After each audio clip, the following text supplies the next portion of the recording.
Hello, welcome to White Birch Tarot and Astrology. Sorry, I'm out of breath. Been going up and down stairs. This is a reading for Sagittarius, Sun, Moon, Rising. You might check your Venus and Mars. I always do. I think that's important if you know where they are. If you don't, I'll try to remember to leave my email in the comments, and I can help you do that on astro.com. It's free.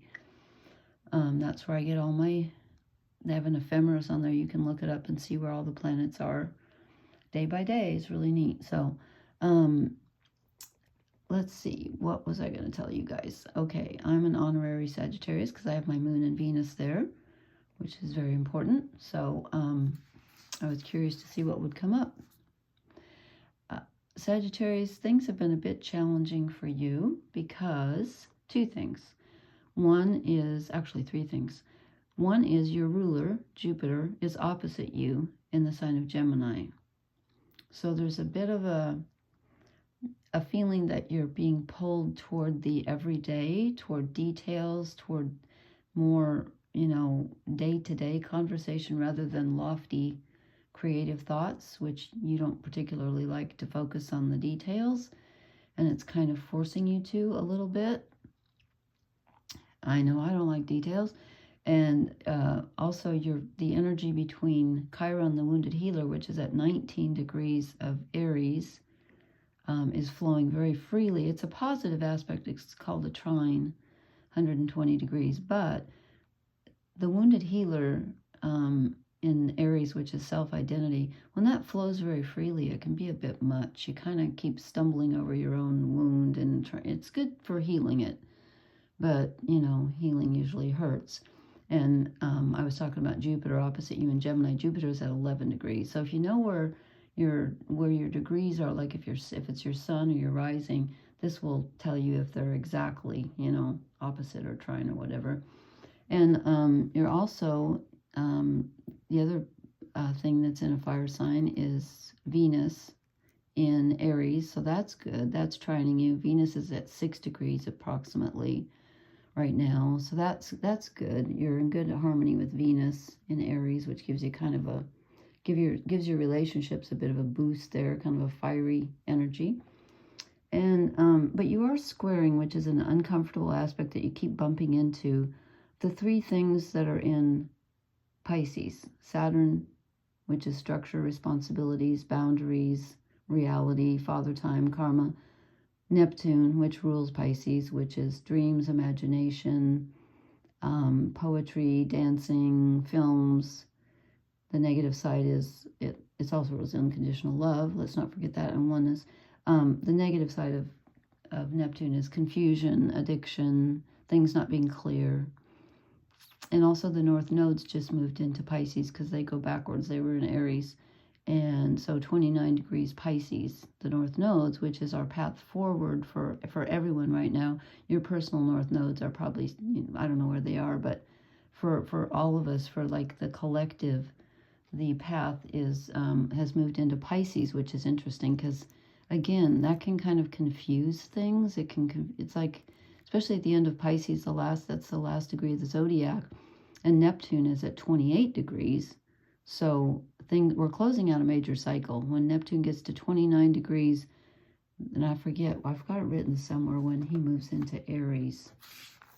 Oh, well, I'll find it sometime. It's that's going to be a pretty big deal. I should keep it. I have too many pieces of paper. I'm not the most organized person. And so if you have anything at 28 or 29 degrees of Sagittarius, you're in perfect trine, perfect aspect to Neptune and North Nodes. Saturn is also in Pisces at 18. So that's just really karmic when we have Saturn and Neptune and the North Nodes all in Pisces. We're kind of closing something out, getting ready to start something new, and just a sort of a difficult, interesting time. Okay, so I'm using the Oak, Ash, and Thorn deck for you by Three Trees Tarot. And I pulled some cards, and then I walked away and did something else. So, see if I can remember what I was thinking here. It's kind of, we've had really difficult, challenging reads this month and for the last month too. And this one's no different. There's a bit of a contradiction here, but I think I'm getting the picture. Okay, so this, I did the cross of truth just to help clarify things. This is you, I think. Now, because I said this is you, what's your overall energy? So it is you. But it's the Page of Cups. So you're offering something. You're taking a chance to be vulnerable. And you're kind of putting yourself out there. But I'm also getting the feeling that he's offering, but he wants something in return. He wants reciprocation. He wants somebody to acknowledge his gift. There's just that feeling with this. And the rest of the reading bears that out. Because behind, so what do we need to let go of? The Three of Cups. So we're in a phase where we're doing something. And we really want help with it. But it's something we have to decide for ourselves.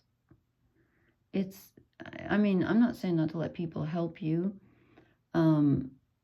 Because there's an aspect of that in here. But it's about being your own authority. It's kind of like you don't need to get other people's opinions right now. Sagittarius is usually really good at making up their own minds.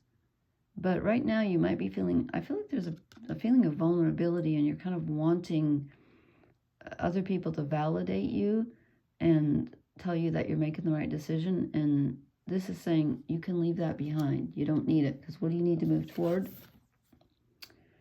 The Moon, which is your own intuition and your own emotions and your own dark side. And I don't mean evil or bad. I mean what's hidden normally, what you normally don't show to the world. You need to be comfortable with yourself. You don't need to be seen too much at this time. But this is really about enjoying your dreams, and as I said, you're kind of in good aspect with Chiron, the wounded healer. So there might be a bit of healing going on, but you are bumping heads with Saturn and Neptune. So it's kind of a time to follow your instincts.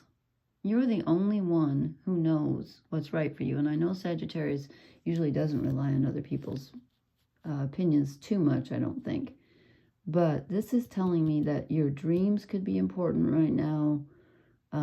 Your intuition is very important at this time. You're going to have a hunch. And this can also be, the Page of Cups can also be an incoming message to you. Or someone brings you something. Somebody could have just dropped this fish in his little acorn basket here. You're open and receptive. And someone could have just offered you something. That's quite possible too.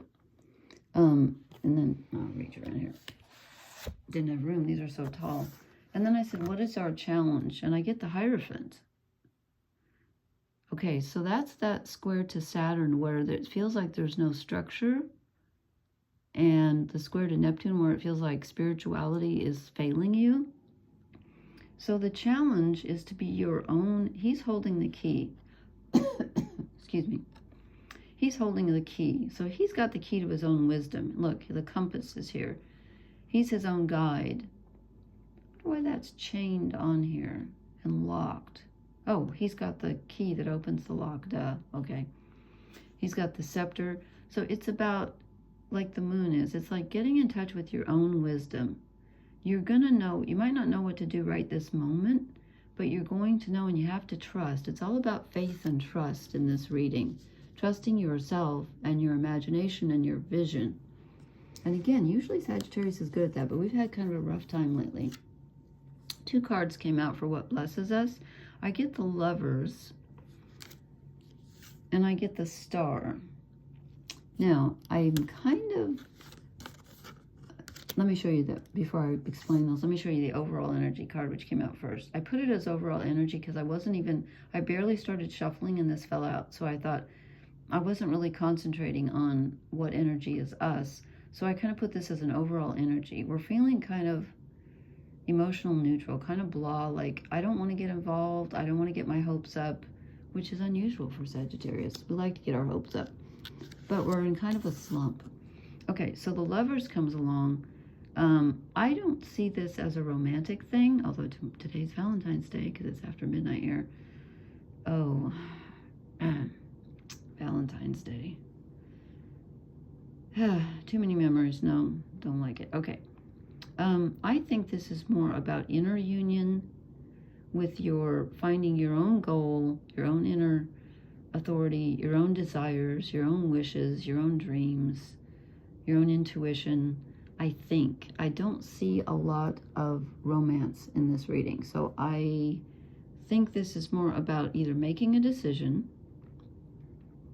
or better yet, you're uniting. Since you're trining Chiron the Wounded Healer, you could be processing something from long ago. Maybe it's to do with a past relationship. That's possible. But you're incorporating something, and you're uniting things that need to go together. You know, something that's been cast off needs to come back in. And then I get the Star. So this is another confirmation that you need to follow your North Star. And look, there's two of them. So maybe you are going to meet somebody. I don't know. But you need to look to the sky. The direction is there. It's within you and without you. Okay, that just came out. Because we're all related. We're all one. I think Sagittarius knows that on a very deep level. And so you can meditate and, you know, get in touch with your inner wisdom, and it will guide you. Whether that comes from, you know, if you have a spirit guide, if you have people that have passed over, your own intuition, whatever, it comes that way. You need to follow your own star, definitely. This is seriously about following your dreams very strongly. And then I asked, what are you not seeing? What shadow cards? What are you not seeing? The Ace of Pentacles.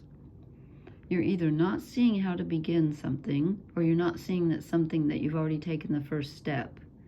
It's quite obvious in front of this person, but they're either not trusting the first step, or they're afraid to take the first step, or they don't realize that they already have, and they already have a solid foundation to work from, but they're not feeling it. You're feeling a little bit at sea, a little bit lost. Again, that's kind of unusual for Sagittarius, but you are. And like I said, with your ruler opposite you, it's been kind of a rocky time. And I forget, there was something else that was rough, and I forget what it was now, that happened a while ago. And again, you've been in square with Saturn and Neptune for a while. That's rough. So that's rough because they're pretty powerful. So your structure has been a little wavery, and you're kind of not trusting it, but it's still there, and you need to see that. You still have a structure, even though it feels like it's not steady. And then this card fell out before I even shuffled, and I put it back in because I thought, well, I haven't even concentrated yet, and I'll be darned if it didn't come out again. So it's definitely meant to be here. So this is you being stuck. Again, are you choosing? You're not choosing. But since we get the Lovers, I'm wondering, is there a choice in front of you? But you're not choosing. You're stagnant. You're isolating yourself. You know, she can take off the blinder, the thing over her eyes, but she doesn't. She's sort of, in a way, she's almost refusing to make a decision. And I get that very strongly. And also with the Four of Cups, it's like, nope, I don't want to do this. For some reason, there's something we're reluctant to undertake, but it's necessary. It's necessary. So don't isolate yourself. Try not to, be too stagnant. And again, I don't see a lot of massive action here, but I see a lot of faith and trust necessary. Okay, let me pull, you know what, what book was I looking at?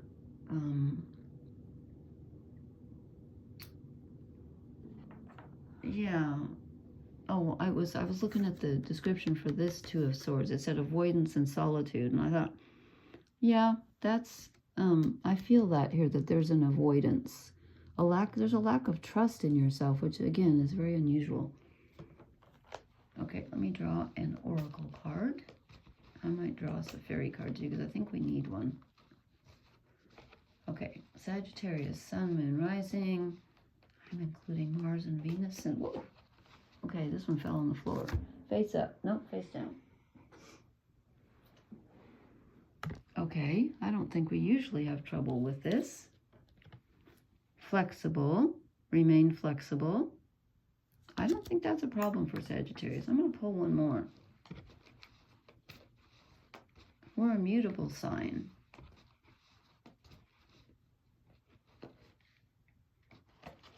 No.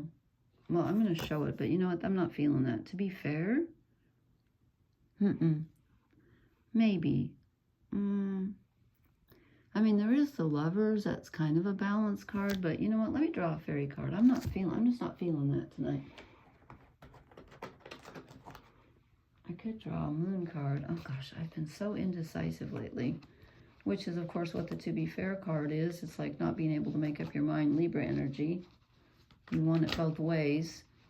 You want something, now I'm getting another down. You want something that's like a yes or a no, and this situation is not really a yes or a no. There's downsides to both of your choices here, and you're going to have to accept that. Okay, Sagittarius, Sun, and Rising. No, I'm not taking 4. Oh, interesting. I get the card that has no name. Now I'm channeling another song. Do you know the band Traffic? This is an old song, folks. I'm old. This is an old song. I'm looking for a girl who has no name. I'm looking for a girl who has no face. She has no name and no number.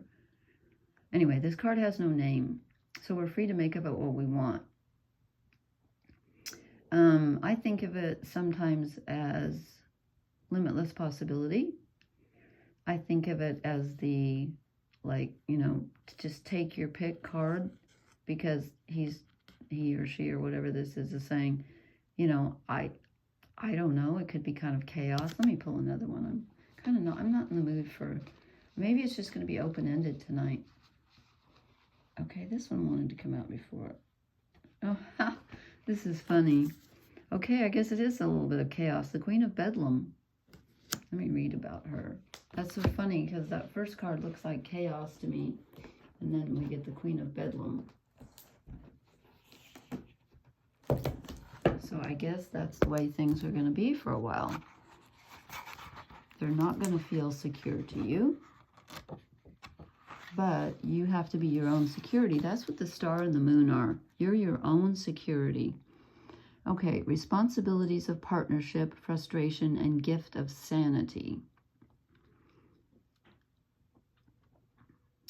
Okay, have you ever been doing something very ordinary, something that you've done 1,000 times, when suddenly it seems that if you do this particular thing one more time, you'll go mad? Yes, I have. When the feeling of I'm going mad sweeps over you at these times, the Queen of Bedlam has decided to visit. She is calmly sitting in your kitchen, pulling the petals off the flowers in the vase on the table. Yes. She is tearing your kitchen sponge into tiny pieces and cutting the sleeves off your partner's shirts. She is doing this for you.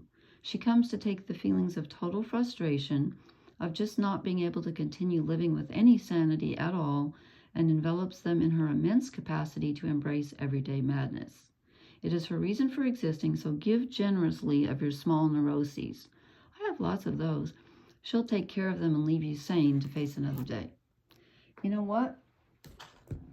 Okay, maybe that's what this is too. Is you're like saying, help, help. My cup overfloweth with insanity and chaos, and you're waiting for someone. He's waiting for someone. Yes, he's offering, but he also looks like he's waiting for someone to help him. He's like, you know, my cup is full, take it. I get that feeling.